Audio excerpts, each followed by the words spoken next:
It's me, Russ Shaw, and that's right, I gotta work on and test drive a Porsche Boxster. First of all, the engine is in the back of the car, but the battery is in the front of the car. That's right. Mind blown. True. And the battery replacement in the Boxster. Thought it was going to be hard, but no, it's right there.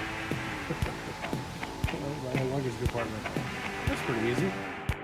This is one of those videos you should watch all the way through before attempting this here job, all right? Installing the battery itself, easy access, which we still charge a lot more money than a usual battery change in vehicles like this. Not just because it's a posh vehicle, expensive, right? Luxury, but because things have to be reprogrammed once you pull the battery and disconnect those cables. The windows, the stereo, the key fob in many cases. So, but in this video, I'm going to show you a workaround. Again, the caution. This is a DIY trick. We don't necessarily do this at the shop, right? But I'll show you. Good looking car.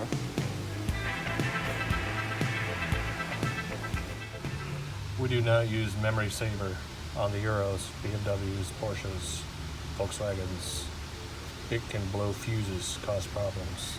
But these are really handy for not losing your radio stations.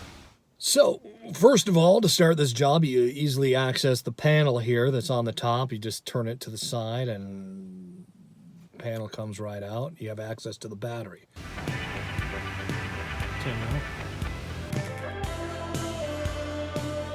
Okay, so before you pull those battery cables off, again, caution, here's a little workaround, something that may work for you. And this is not something all shops would do. It's sort of a DIY trick, and if you have one of these cars as a project car or something, this is something I would do. Not using a memory saver, but it gets tricky. Having a jump box turned on, not a boost box, but a jump box that's holding consistent power. Hooking these up and then removing the battery cables, all right, while it's hooked up. Now this can be difficult, obviously, because you don't want, you know, your little alligator clip things here coming off while you're doing this. So you probably want to, you know, improvise. I don't know, but the idea is that this is still holding power, and as long as you don't arc out, you can be very careful. This is why we don't do this in the shop, because we don't want to be liable in case something arcs out somewhere. But if you're careful and you pull this off and you keep everything connected, you should be able to not have to reset everything in your Euro. And again, you know, talk to a technician. It depends on the car. This is, my advice is at your own risk, right? But yeah, this is a workaround for not having to reprogram everything when you're done installing a battery in one of these cars. So just on the passenger side of the battery here was the anchor 12mm bolt right there to remove the battery.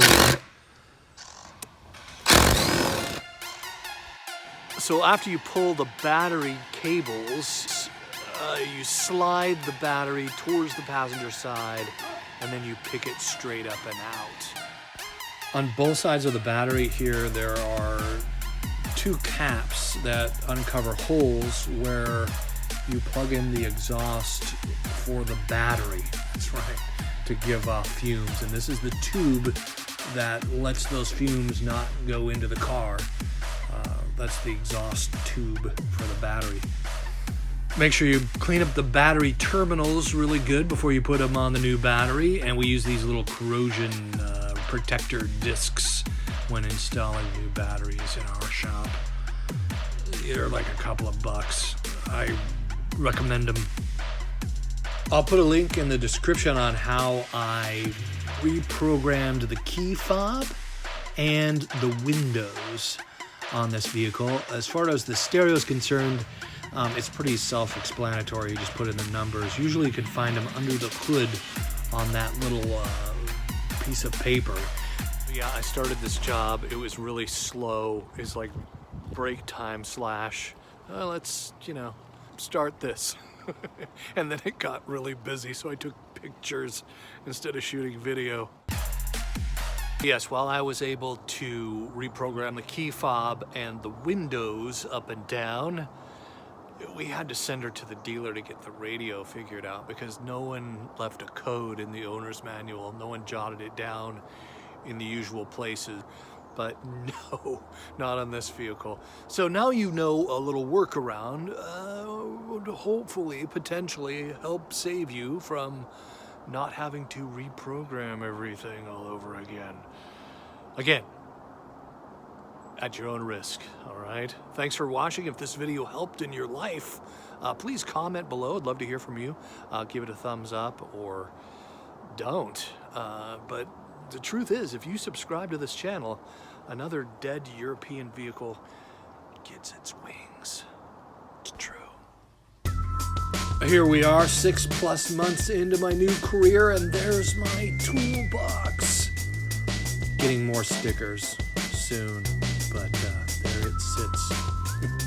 My workstation right there. Yes. Watch some more videos, why don't you? Stick around.